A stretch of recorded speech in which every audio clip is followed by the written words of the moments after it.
Welcome to Remnants of a Sound Blast. On today's episode, we are going to discuss the best post-punk band you may have never heard of.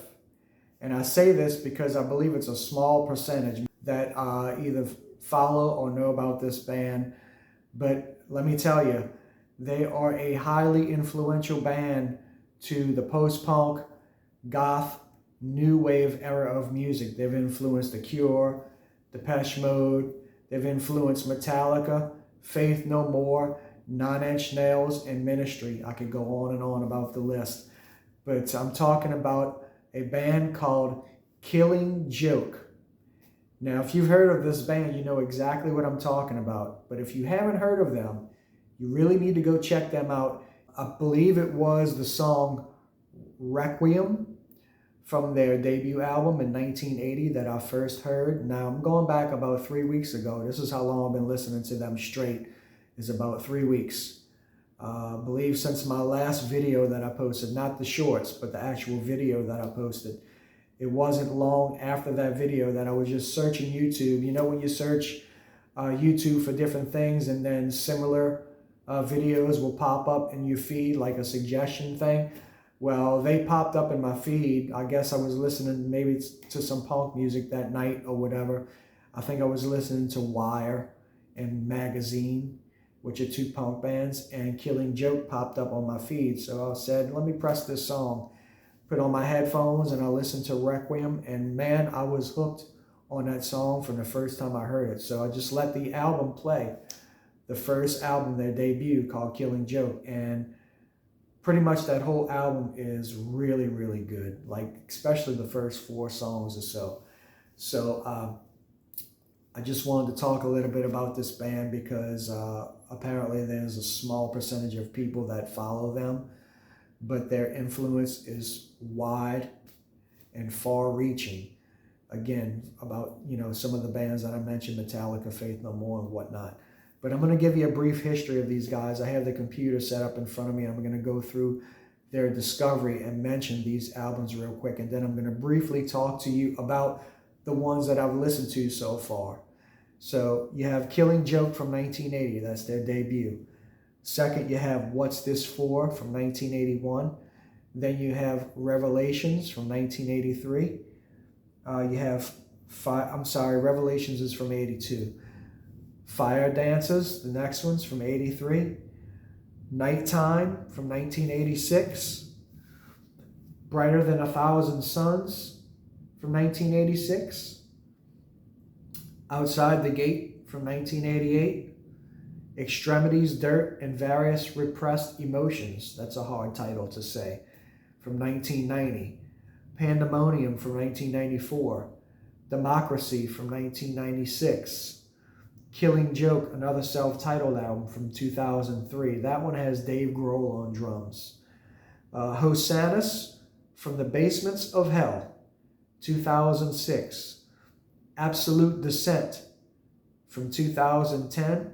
You have MMXII from 2012. And you have the most recent album, Pylon, which is spelled Pylon, from 2015. And I want to make one correction. The album Nighttime is not from 86, it's from 1985. So there you go. You have a list of, 15 or 16 albums or so. And out of that, I have listened to the debut. I've listened to the second album, What's This For? I've listened to Fire Dances, Nighttime, Extremities, Dirt, and Various Repressed Emotions from 1990. Hosannas and the Basements from Hell, the self-titled Killing Joke from 2003, and Pylon from 2015. So I've listened to, 6 or 7 of their catalog out of the 15, so that's about half.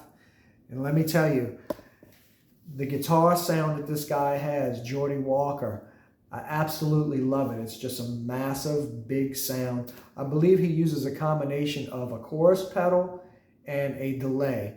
And he's not much on guitar solos, he's not a shredder. He's not in your face. He's not playing 1,000 miles an hour. I don't think that he has many songs that actually have any guitar solos in it. It's more about the song, what he adds to the song.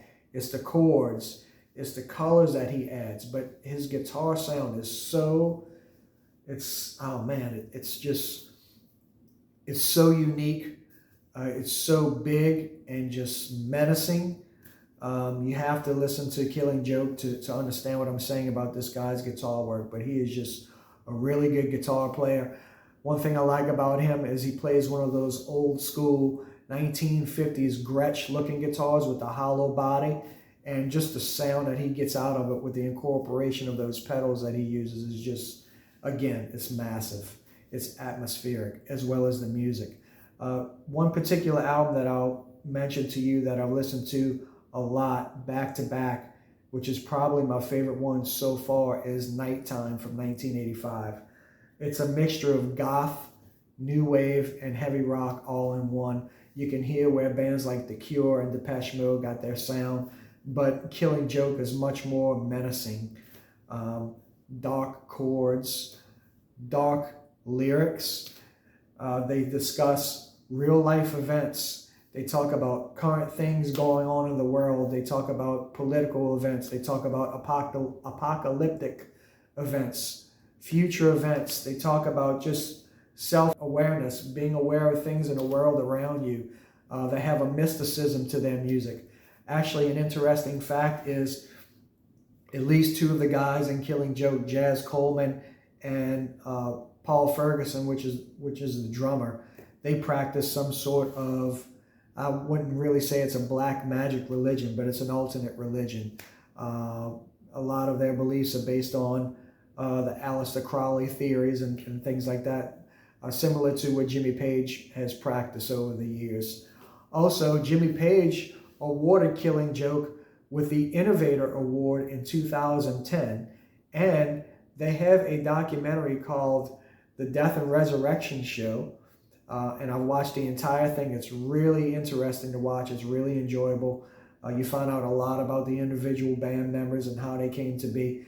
They talk a little bit about their religious practices in this documentary, and Jimmy Page is also in this documentary as well, talking about the practices that they believe in together.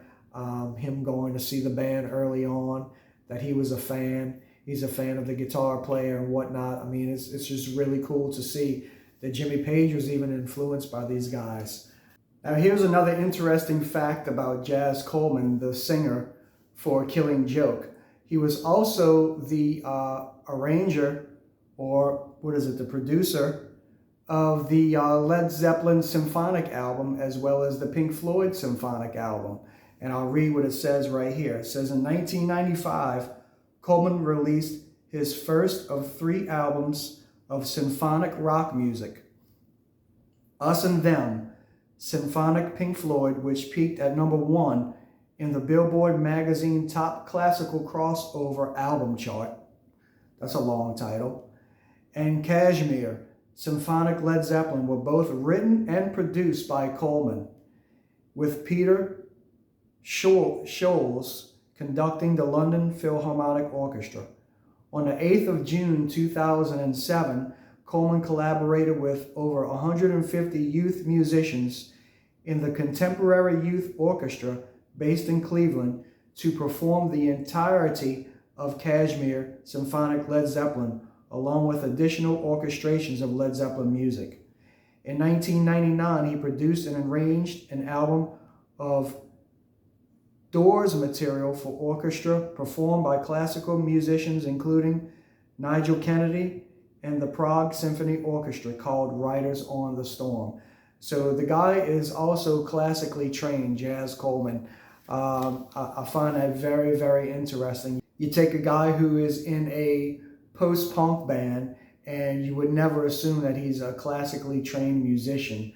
But that just goes to show you that there's more to someone than meets the eye sometimes. You have to dab a little bit further into the music and or the history of the person, and this is a perfect example. So like I say, bands like Metallica and Faith No More, you can hear, once you get familiar with Killing Joke, you can totally tell where these guys got their influences from, and Killing Joke was definitely one of them. These guys have been around for 40-something years. I've heard their name mentioned a bunch, but just never, I never really gave them a shot because much like a lot of punk music, it's more about the aggression and the attitude versus the musicianship. But the difference with Killing Joke is these guys can play their instruments for real. They're really, really good. The guitarist is good. Paul Ferguson, the drummer, is good.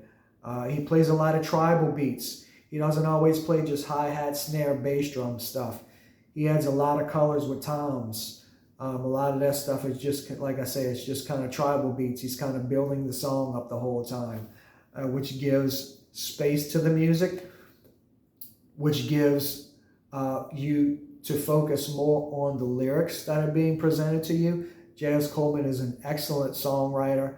Again, I don't think there's been a band since Rush that I have listened to the lyrics so much as I do now with Killing Joke. Rush was more of a fictional type band as far as lyrical content. Neil Peart wrote a lot about fantasy sequences and stuff like that. But Killing Joke is like more on like the real deal, in your face, current events, political things going on, to search your inner self, to be more self-aware about the things around you, be self-sufficient, don't always believe what you read type stuff. I mean, it's very, very interesting, the things that they write about.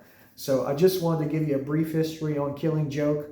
I'm sure I'll do more videos on the future. Maybe I'll do like a video on a particular album or something like that and go track by track or a review type thing.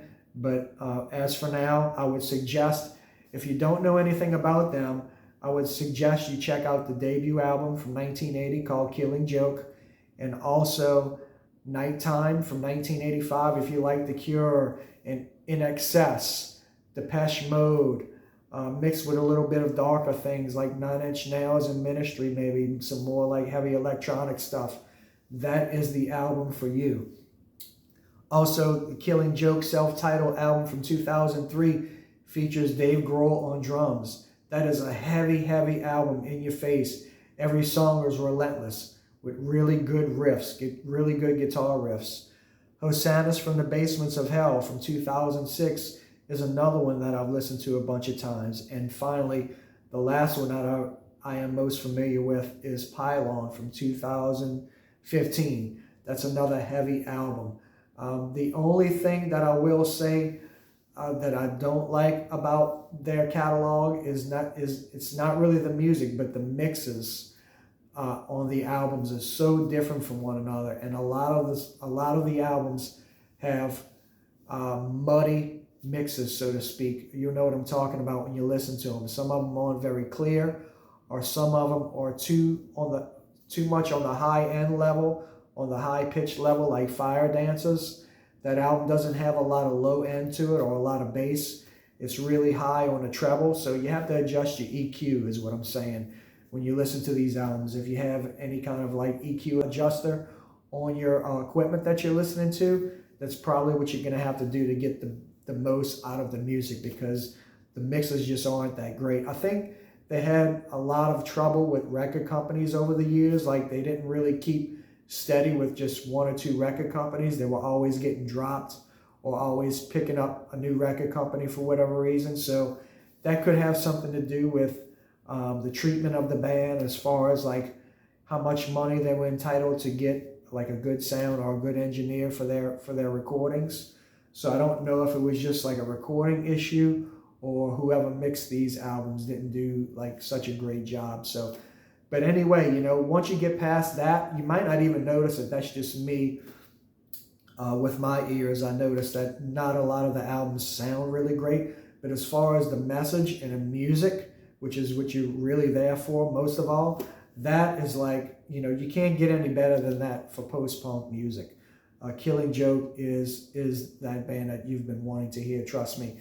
When I first heard that song, that song Requiem from the first album, and I just started going further into that catalog, I was like, I felt almost liberated from listening to them for two reasons: for the music and the lyrics, the message.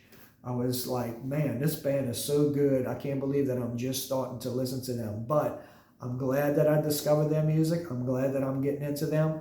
I've been listening to them for about 3 weeks straight, like I said, since the last video that I did.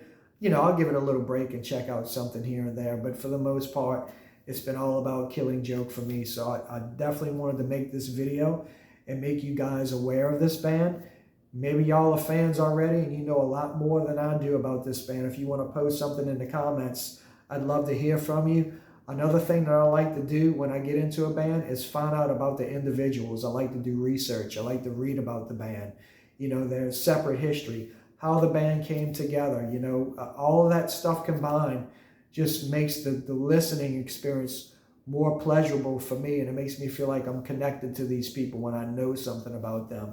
So if you want to share any information that you may have already, please post that in the comments below. What do you think about Killing Joke? Have you heard of them before? If not, I suggest you go check out a few of those albums that I mentioned and get back to me just the same. And until next time, like I always say, y'all keep rocking and stay safe.